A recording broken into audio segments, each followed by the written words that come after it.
Welcome to this week's Harness Racing Alumni Show. I'm Freddie Hudson, and I'm here today with Trade Martin and Bob Marks. This week's Harness Racing Alumni Show is brought to you by the Meadowlands Racetrack. Visit PlayMeadowlands.com. And Hunterton Farm, home of champions year after year. Visit HuntertonFarm.com. The Harness Racing Alumni Show with your hosts, Freddie Hudson and Trade Martin. Joining us today is investigative reporter Sam Mellins, who recently just released an article with the New York Focus titled FBI Wiretaps, Illegal Drugs, and Dead Horses. Sam, welcome to the Harness Racing Alumni Show. Great to be here. Okay. Sam, what encouraged you to investigate harness racing and then write an article on your findings? That is a good question, since we are not a website that covers horse racing particularly, or even sports particularly.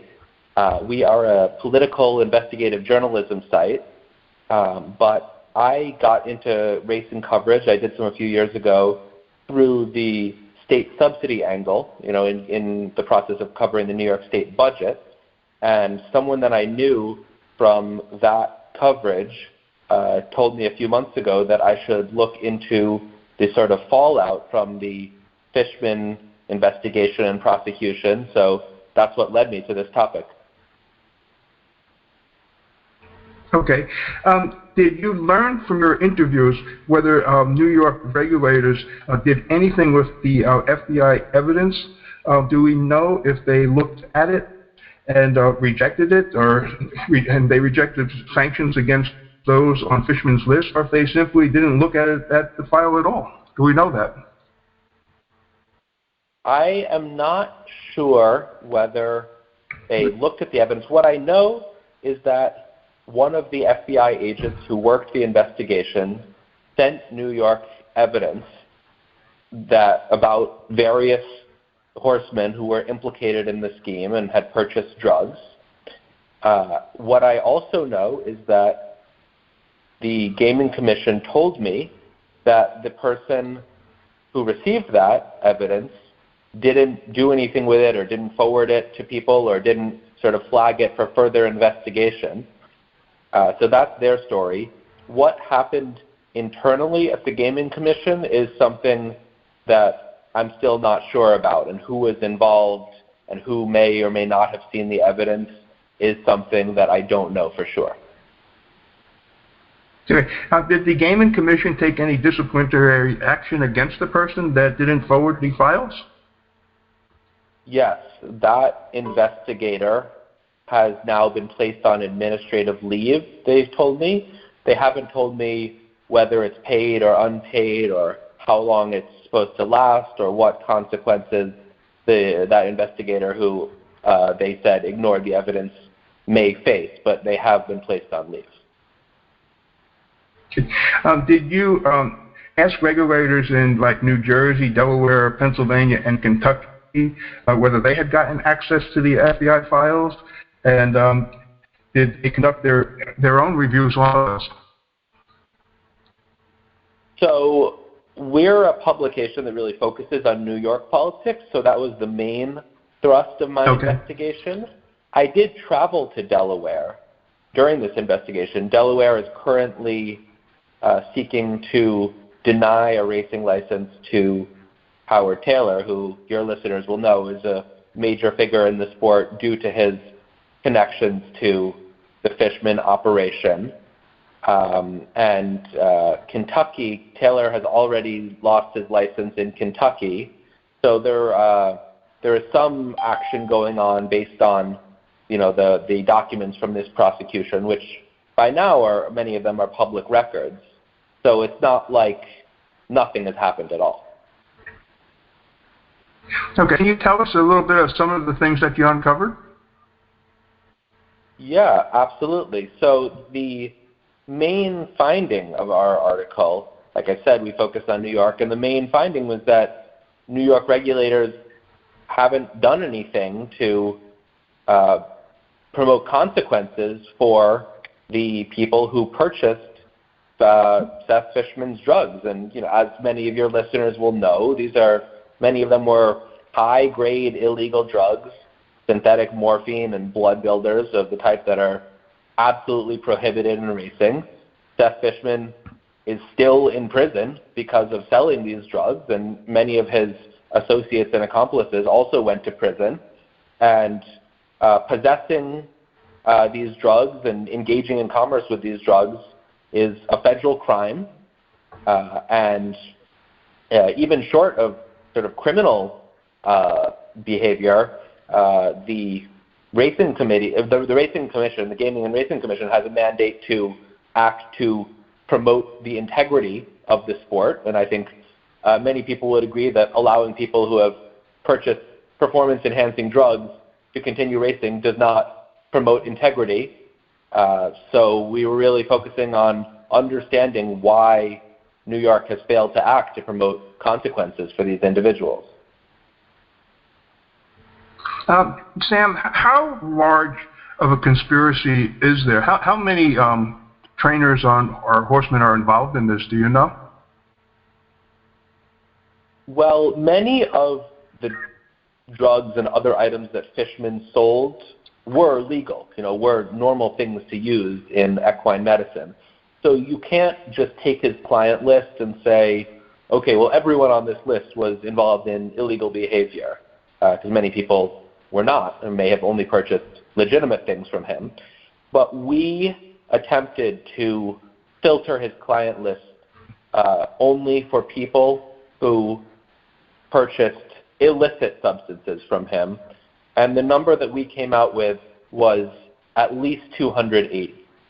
So that, I think, is, you can say, certainly the floor of the number of people who were involved with the illicit side of his business, and it may be higher. Okay. Did you investigate any of the other suppliers that were involved besides the ones that just on the Fishman, rather just Fishman?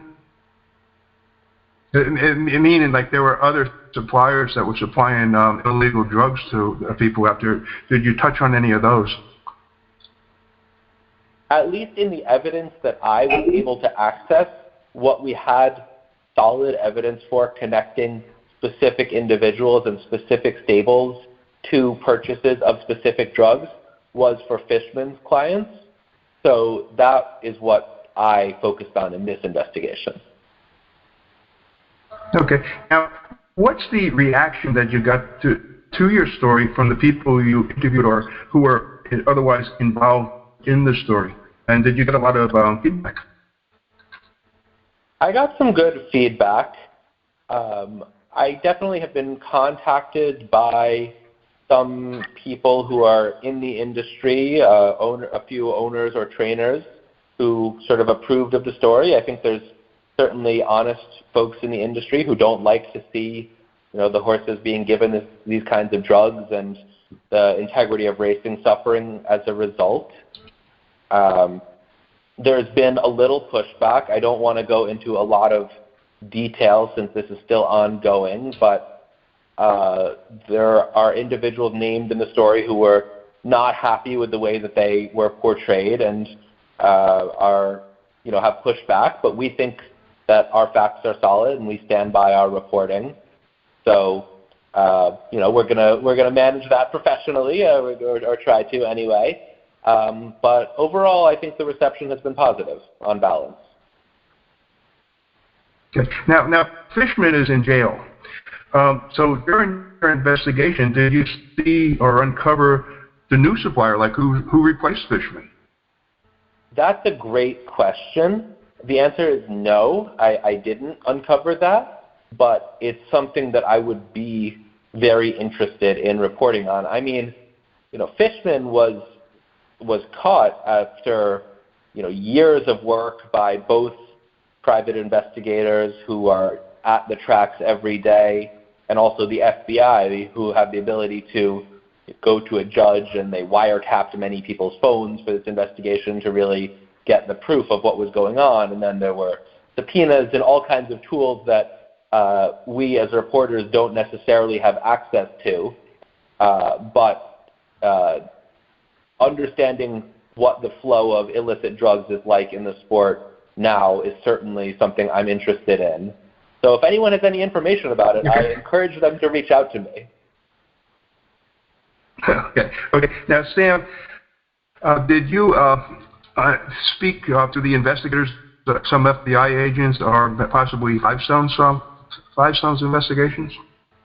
I am reluctant to get too specifically into the sourcing for this investigation. I mean, many of the people that I spoke with are named in the article, and anyone who reads it can see it, but I want to take the commitments to privacy seriously and not name people that did not agree to be named.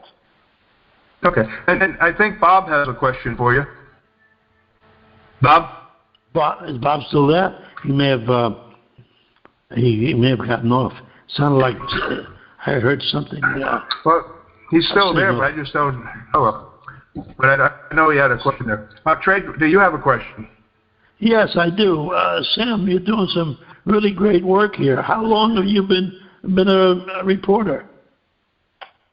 About 5 years. I started working as a reporter in 2020. I see. Boy, you're doing some really great work, and your questions that Freddie asked you, you really answered them very well and specifically, and I'm very surprised, because usually people vacillate and they go around the bush, but you're really being very straight, and I understand that you can't tell us other names that are not in the article, and some of your private contacts and everything like that. I understand that, but and the thing that Freddie asked you about someone else who may have taken Fishman's place supplying the drugs, you're going to look into that. It's definitely something that I am interested in reporting on. I mean, we cover many topics at New York Focus, most of which probably don't interest harness racing folks necessarily, since they don't have anything to do with racing. So I have to split my time, but I'm definitely interested in continuing to work on the issue of drugs in racing and regulators' efforts to promote integrity in the sport. Okay, well, listen, Freddie and I and Bob definitely want you to follow up with us on this whole thing. Very important. Yes. Once you find something, we want to hear from you if it's possible. We appreciate it. Great, and maybe I'll say this to you, and then maybe we can say this for the show. If there's anyone who has information that I might want to know, please send them my way. You have my email, you have my phone number. And for any of the listeners out there who may have information that I would want to know about integrity and drugs and regulation in racing, you can reach me at sam@nysfocus.com. So I would be glad to hear from you. Okay, and could you repeat that again, Sam? Yeah, my email is sam@nysfocus.com. Okay. Sam, I want to thank you so much for joining us today. This week's Harness Racing Alumni Show is brought to you by the Meadowlands Racetrack. Visit playmeadowlands.com. And Hunterton Farm, home of champions year after year. Visit huntertonfarm.com. That's a wrap for this week's show. Thanks for listening, and please join us again next week. The Harness Racing Alumni Show.